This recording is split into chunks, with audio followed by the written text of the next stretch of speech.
Donc on va lire un passage Srimad Bhagavad Gita.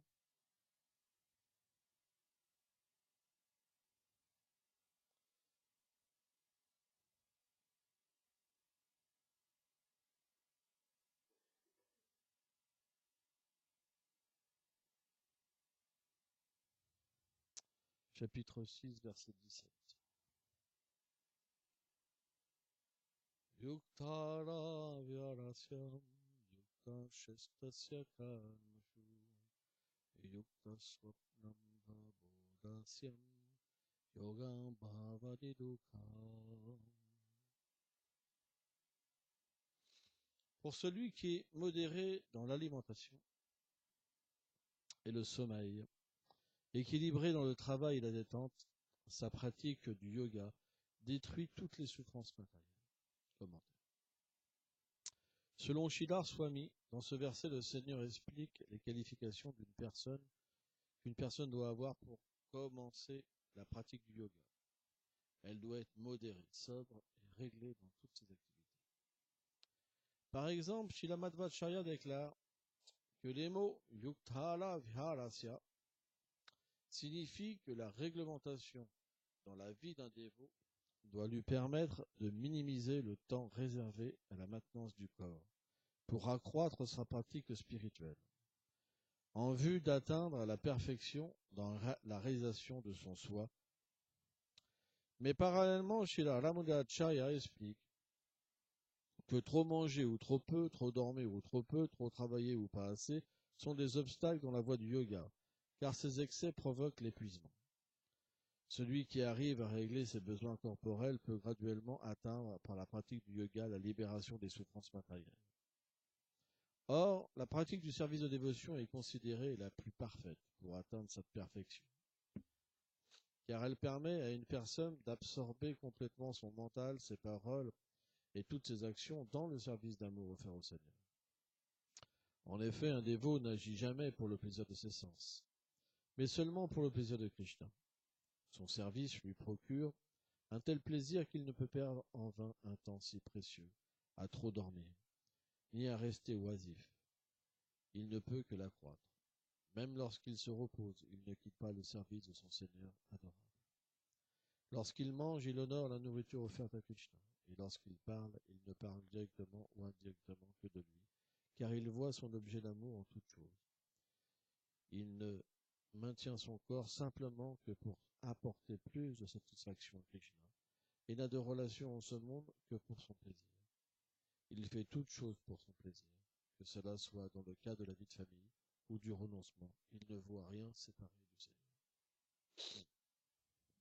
Omagana timilandasya ganam jalam sharakaya Shakshu lomeditam jena tasme shigulave nama Namam Vishnu Padaya Gauranga Prestaya Rupini Shri Bhakti Vibhudaya Bhevante Namini Namam Vishnu Padaya Gaura Prestaya Bhutale Srimad Bhakti Pramodaya Puri Goswami Namini Namam Vishnu Padaya Krishna Prestaya Bhutale Srimate Bhakti Vedanta Swami Namini Namam Vishnu Padaya Krishna Prestaya Bhutale Srimate Bhakti Rakshaka Shirade Goswami Namini Namam Vishnu Padaya Krishna Prestaya Bhutale Srimate Bhakti Siddhanta Saraswati Namini Jai Shri Brahma Bhagavad Saraswati Sampadaya.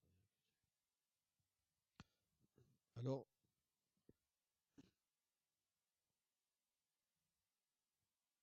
cette teneur est portée de Srila Swami, Ramanujacharya, Madhvacharya, sont une base pour notre vie et est très importante. Notre vie est de réapprendre à agir pour Krishna. Par exemple, quand je rencontre des gens, souvent les gens disent Dieu. Et qu'est-ce que ça veut dire Dieu? Pas grand-chose. En fait, quand on dit Dieu, c'est comme si on disait machin. Ça se dirige vers quelque chose, mais finalement, il n'y a pas d'indication de cette chose. Est-ce que on peut simplement comprendre Dieu, c'est lui qui craint, c'est lui qui détruit, c'est lui qui punit, hein, c'est lui qui récompense. Mais après, C'est vraiment, qu'est-ce qu'il fait? Il y en a même qui le mettent sur un nuage tout seul en train de s'ennuyer là-haut. Ça va être vachement plaisant, tu sais. Le truc vraiment super plaisant, tout seul dans le ciel. Hein. Donc, Dieu, c'est une conception. Les gens appellent Dieu parce qu'ils ne connaissent pas. Et souvent, qu'est-ce qui se passe quand on ne connaît pas Dieu? Eh ben, on prend des gens avec des pouvoirs ou des gens un peu plus spéciaux que les autres, on se dit ça doit être Dieu. Dès que quelqu'un fait un miracle, soigne une personne, redonne la vie à quelqu'un, chasse un fantôme dans une personne, les gens ordinaires, ça doit être Dieu. Ils marchent sur l'eau, c'est Dieu. Ils volent dans les airs, c'est Dieu. Mais Dieu, c'est pas ça. C'est pas suffisant. Parce qu'un yogi peut faire tout ça. C'est pour ça que c'est pas évident. Moi, j'ai déjà rencontré des yogis, je peux vous dire que ils ont des pouvoirs de vous hypnotiser. Ils rentrent en vous. Ils disent, non, mais c'est des pouvoirs très puissants. Vous êtes un être normal, vous dites, waouh, c'est Dieu. Hein. Vous tombez complètement, vous pouvez rien faire. Ils ont des pouvoirs. Voilà. Un des pouvoirs, c'est hypnotiser les foules. Vous pouvez, ces personnes-là, des centaines de milliers de personnes, ils peuvent les hypnotiser. Ils sont complètement absorbés et complètement contrôlés par eux. C'est des pouvoirs. Un des pouvoirs yogiques, c'est de pouvoir créer l'inimaginable. On peut créer ce qu'on veut, une planète, ce qu'on veut. Imaginez-vous, c'est des pouvoirs extraordinaires. Mais pourtant, qu'est-ce que c'est par rapport à Dieu? C'est rien du tout. C'est pour ça la conception de Dieu, c'est très dangereux finalement. Parce que comme on ne connaît pas, on peut se faire avoir. C'est pour ça que Vyasadeva, qui est un Sakyavajavatar, donc une personne mise en pouvoir par le Seigneur suprême, à chaque fois que le Seigneur descend, le Seigneur Vyasadeva vient, et il met par écrit qu'est-ce que c'est Dieu? Comment reconnaître Dieu? Pour pas se faire avoir. Parce qu'en Inde, ça pilule de faux avatars. Pilule de faux avatars. Pilule de faux avatars. Dès que quelqu'un a un petit pouvoir, il dit « Ah, c'est la mère divine ». Mais en fait, c'est pas la philosophie Bhagavan. Hein? C'est pas notre conception. C'est pas la conception des Védas.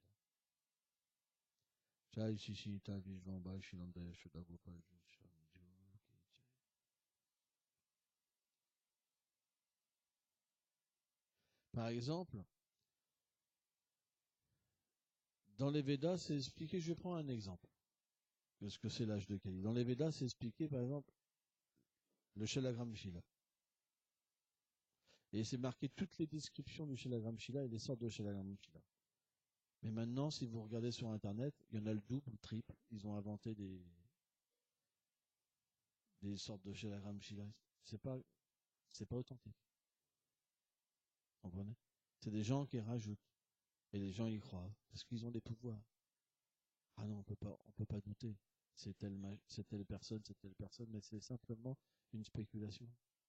Ou tiens, Kalki, il est apparu là, 400 000 ans avant. Finalement, il est déjà là. Il a une barbe, une moustache. C'est juste un être ordinaire avec un petit pouvoir. Mais c'est expliqué quand Kalki vient, l'âge d'or se manifeste. Or, il est toujours là, l'âge de Kalki. Et ça empire. Pourtant, en ce moment, Kalki, il est en Inde. Bon, c'est de la pure folie. C'est juste des êtres ordinaires. Par exemple, prenons le mot Krishna, ça veut dire l'infiniment facile. Quand Krishna était sur la planète, ceux qui ont vu Krishna, ils pouvaient plus rien voir à part le Seigneur.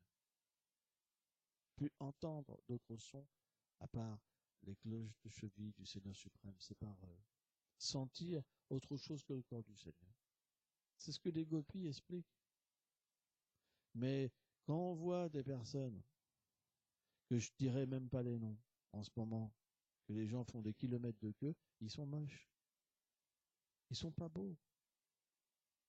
Alors ils vont vous dire, oui, mais c'est une beauté intérieure. Là, on ne parle pas d'une beauté intérieure. Dieu, c'est complet. Extérieur, intérieur. Vous comprenez?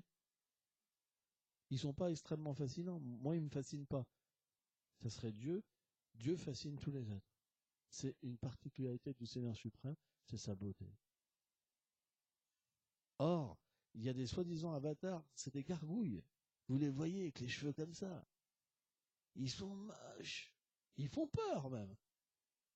Ils ont des têtes. Waouh. C'est vraiment des gargouilles. Et voilà. Il faut avoir de l'imagination pour dire que c'est Dieu. Et pourtant, les gens les appellent Dieu. Mayavada. Parce qu'en fait, ils pensent, voilà, bon bref, j'ai pas envie comment dire. Donc voilà. Notre but, si on veut progresser spirituellement, c'est avoir foi dans les Écritures. Chaitanya Mahaprabhu, il a donné 10 principes. Dasamula, la philosophie de Mahaprabhu. Le premier, c'est les Védas. La foi dans les Védas.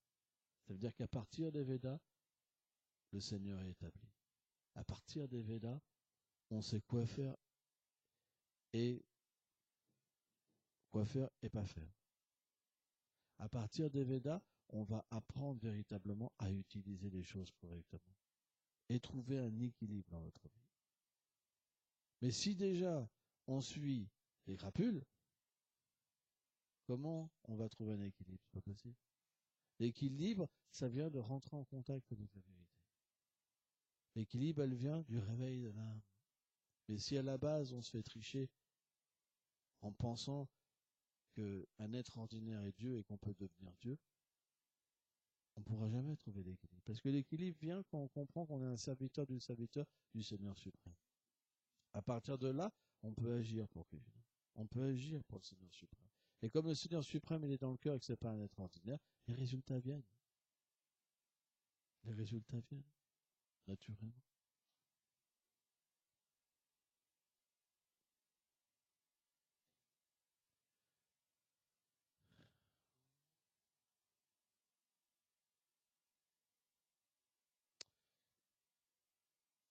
Quel est le résultat de l'activité, l'action? Il y a, la Bhagavad Gita explique Vikarma, Akarma, Karma. Il y a 3 sortes d'actions. Puisque là, on parle de l'équilibre. Il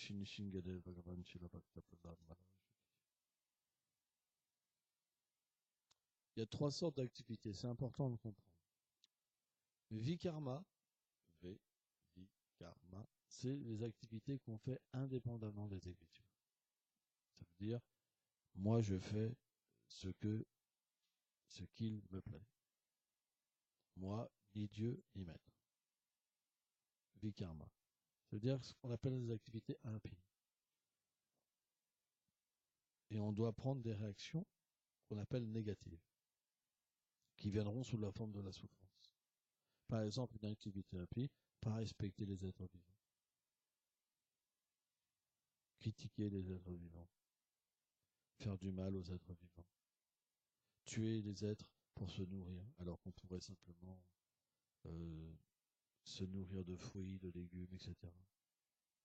Créer de la souffrance au nom de la vie.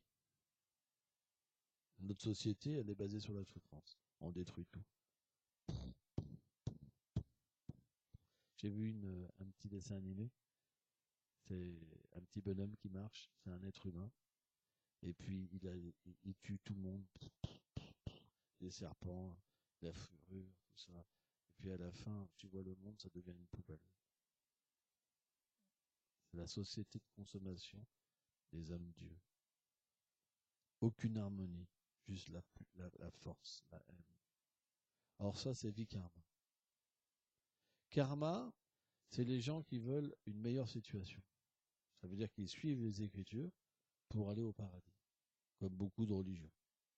Leur but, c'est l'action intéressée. Ça veut dire qu'ils suivent Dieu pour une meilleure vie. Par exemple, ce verset-là, il se situe plus dans le karma. On vient de lire. C'est-à-dire, si tu manges pas trop, si tu manges petit, alors tu peux être bien situé.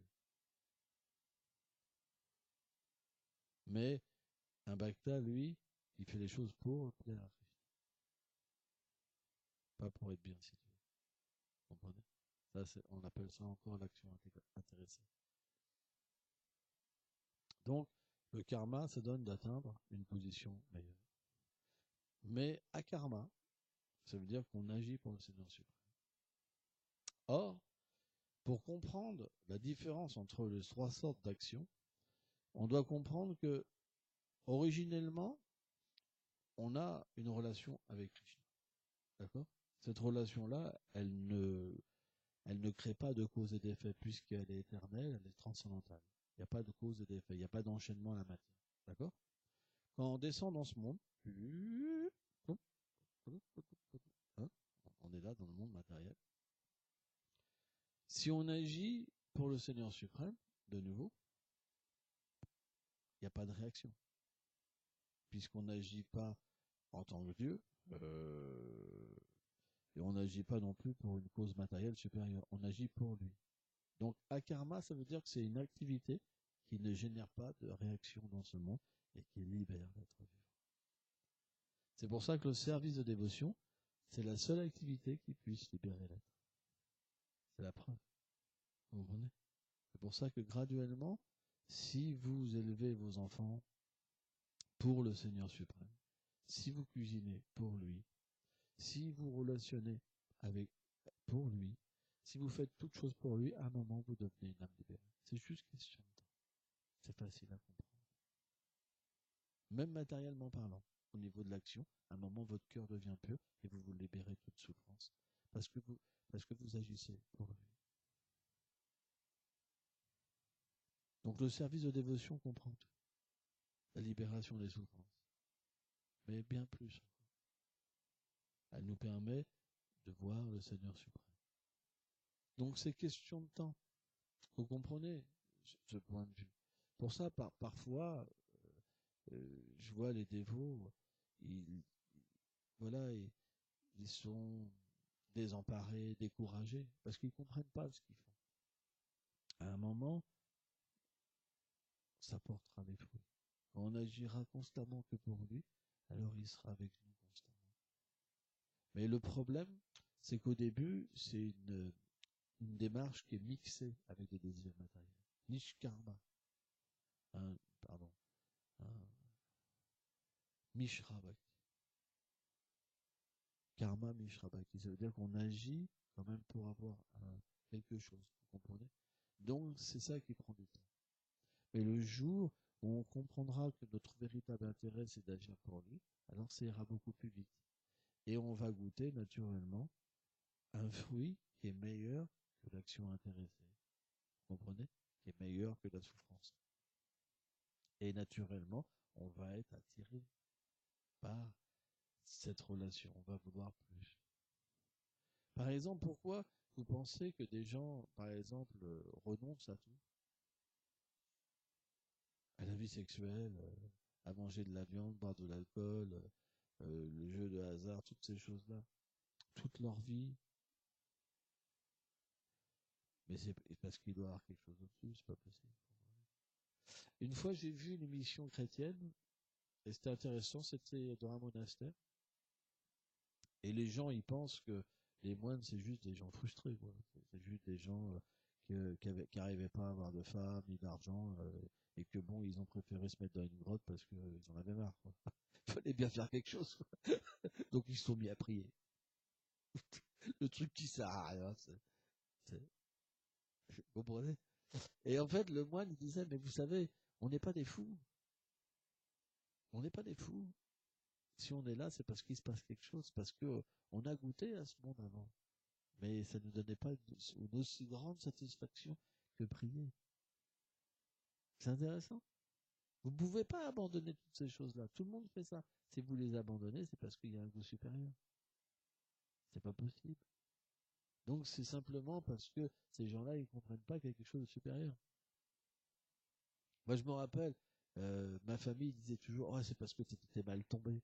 Tu vois, que t'as pas eu une bonne femme, tu vois. C'est ridicule. Alors qu'ils souffrent toute la journée. C'est pas facile, non.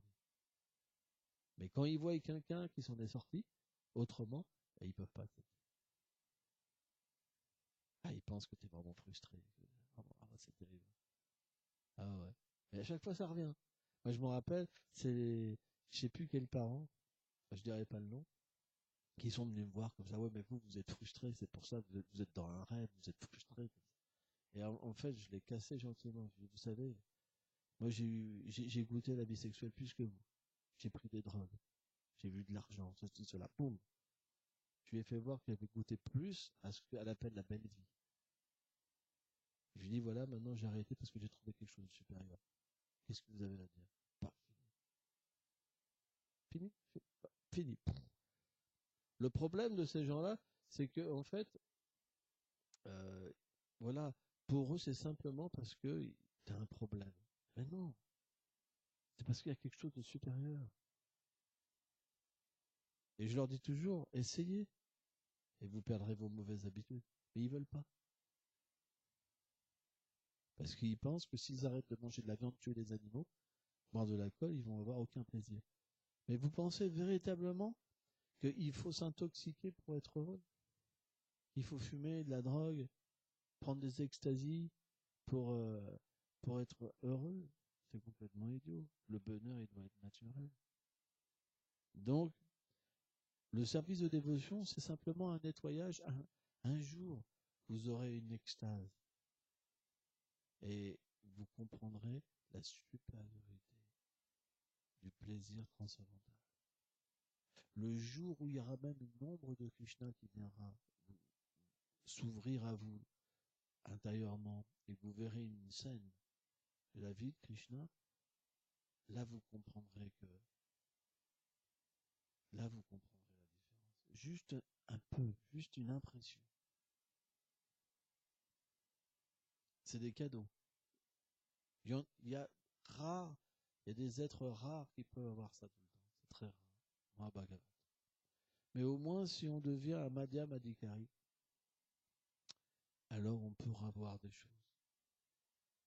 Au début, c'est comme des reflets, et au moins à chaque fois, on peut commencer à vraiment, comment dire, ressentir l'essence transcendantale du corps spirituel et vraiment chanter sans offense. Et là, commencer à voir.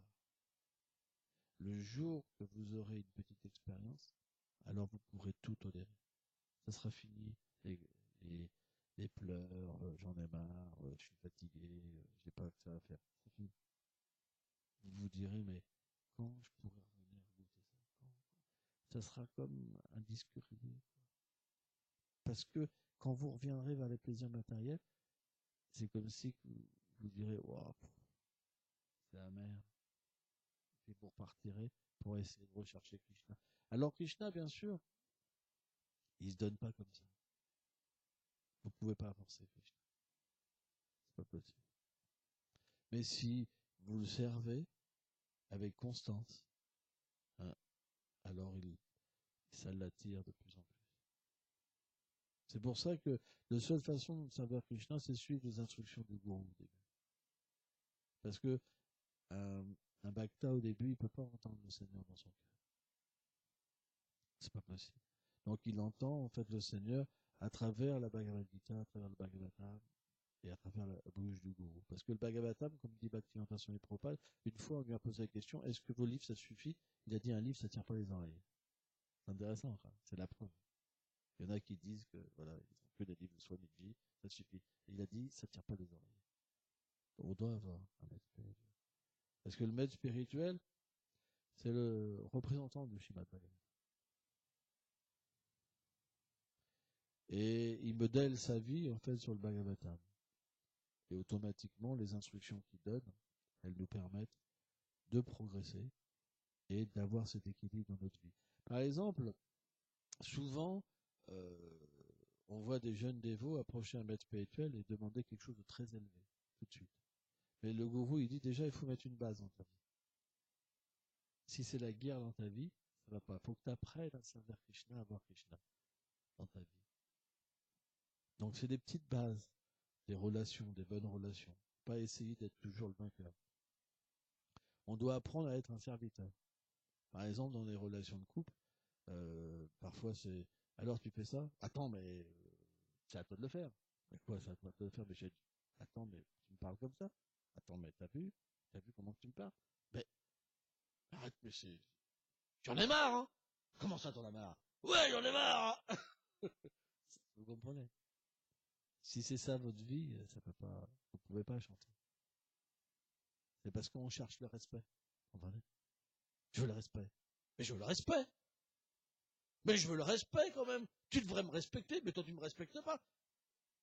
Dans les relations de chien et chat, c'est pas possible de voir que vous comprenez? Mais un serviteur, lui, il offre le respect. Oh Prabhu, pardonne-moi, je t'offre le respect. Ah, c'est bien. Ben moi aussi, je vais peut-être t'offrir le respect parce que tu m'offres le respect. Ah, mais moi, il faut que je t'offre encore plus le respect parce que je suis un serviteur. Ah ouais, mais ça va pas. Moi, il faut que je t'offre encore plus. Vous comprenez? Ça, c'est des bonnes relations. Ça devrait être comme ça. Mais on voit pas ça, malheureusement. Et ceux qui agissent pas comme ça, ils font aucun progrès. Malheureusement, vous les revoyez 20 ans ou 30 ans après, ils n'ont pas encore progressé. Ils n'ont pas eu de base. La base, c'est la non-violence, le bon respect. Et à partir de là, alors on peut être paisible pour dans la vie. Parce que déjà, c'est difficile à l'intérieur. Déjà, c'est pas paisible à l'intérieur. Alors, imaginez si c'est pas paisible à l'intérieur, à l'extérieur. Vous vivez en enfer. Et pourtant, malheureusement, c'est ce qui se passe parce que quand ça va pas à l'intérieur, ça sort à l'extérieur. Mais il faut pas être comme ça. Il faut servir le maître spirituel, se souvenir de ses instructions et essayer, même si ça va pas à l'intérieur, qu'il y a une bonne attitude quand même à l'extérieur. Et qu'est-ce qui va se passer? Graduellement à l'intérieur, ça va changer. Mais si vous attendez qu'à l'intérieur ça change, ça ne marchera pas. C'est votre attitude extérieure qui changera à l'intérieur. Vous comprenez? Donc il faut avoir ce travail, c'est très important. Et ça doit venir en premier de nous, pas les autres. Pourquoi Mahaprabhu il a dit offrir ses respects sans vouloir rien en retour? Parce que personne ne veut offrir ses respects dans le monde matériel. Tout le monde attend les respects de l'autre, vous comprenez? Donc si vous attendez que l'autre ça commence, vous êtes mort. Faut acheter une Kalachnikov, c'est un pare-balles et tout, à la maison. Avec, tu sais, la mitrailleuse. Il arrive. Alors, le respect, il est où? C'est... Attends, j'arrive. Il arrive avec un tank. C'est, on peut rigoler, mais vous savez, les couples, c'est un peu ça. Pourquoi ça casse? Pourquoi les gens divorcent? C'est parce que c'est juste une recherche de respect. Quand quelqu'un se sent plus respecté, alors il s'en va. Parce qu'on attend le respect. C'est la maladie de ce monde. Et c'est très difficile à s'en défaire, mais pourtant, il faut commencer par là. Et il n'y a pas le choix. Il faut devenir un serviteur. Et pour devenir un serviteur, il faut écouter les Vaishnavas. C'est de la médecine, en fait. Quand on écoute quelqu'un qui est un serviteur, ou qui veut devenir un serviteur, mais au moins il y a cette propension en lui de devenir un jour un serviteur, on aura envie de devenir des serviteurs. Et nos vies vont s'arranger. Ça doit commencer par nous, dans notre foyer. C'est comme ça. Le jour où vous arrêterez de vous battre pour du respect, tout va s'arranger. Tout s'arrangera. Même avec tout le monde, les enfants. Et automatiquement, les gens vont pouvoir progresser. Mais tant que vous chercherez du respect, les autres ne peuvent pas progresser non plus. Un enfant, il va se calquer sur vous. Ma mère cherche du respect, c'est normal que je cherche du respect. Mais si j'arrête de chercher du respect, les enfants vont changer. Ils vont changer de plus en plus. C'est logique. C'est logique. Par exemple, quand on est dans une famille, on prend les qualités de la famille. Quand on habite quelque part, on prend les qualités des êtres qui sont dans la proximité. À moins qu'on cherche du respect. Mais théoriquement, s'il y a des personnes qui sont supérieures à nous, on peut être inspiré. À moins qu'on soit vraiment une mauvaise personne. Il y a des gens même qui sont en contact avec des saints et qui ne changent pas. Et qui deviennent encore même plus durs. Parce qu'ils cherchent du respect. Ils deviennent envieux même des saints. Ils deviennent envieux même du maître spirituel.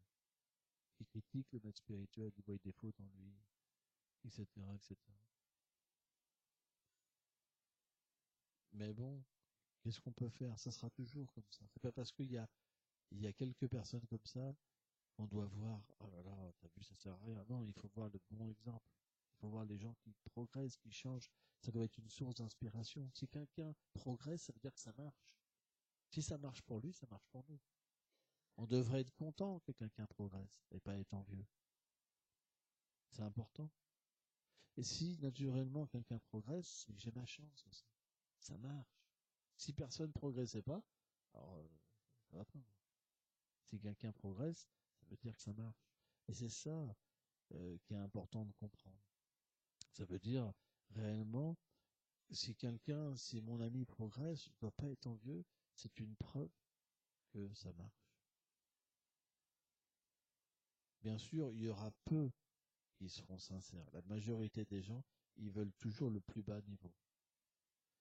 Mais si parmi tous ces gens, il y a une personne qui commence à goûter, qui commence à vouloir s'élever, alors on doit, comment dire, prendre la poussière d'une telle personne, la mettre sur sa tête et suivre son exemple. On ne doit pas être envieux. On doit plutôt dire, oh, il fait tellement bien son service, maintenant, je voudrais être comme lui, quoi. Et là, automatiquement, qu'est-ce qui va se passer? Eh ben, nos relations vont devenir encore plus merveilleuses s'il n'y a pas d'envie. Et naturellement, quelqu'un va nous livrer son cœur et va nous donner la possibilité de progresser. Vous comprenez ça? Mais si on devient envieux, quelqu'un qui progresse, il le verra aussi. Et automatiquement, il prendra une distance. Alors que si on a la bonne attitude, ça deviendra un meilleur ami. Amitié, ça veut dire qu'il y a un partage. Et naturellement, à un ami, vous donnez les meilleures choses. Donc vous donnerez la possibilité de progresser. Voilà, merci beaucoup.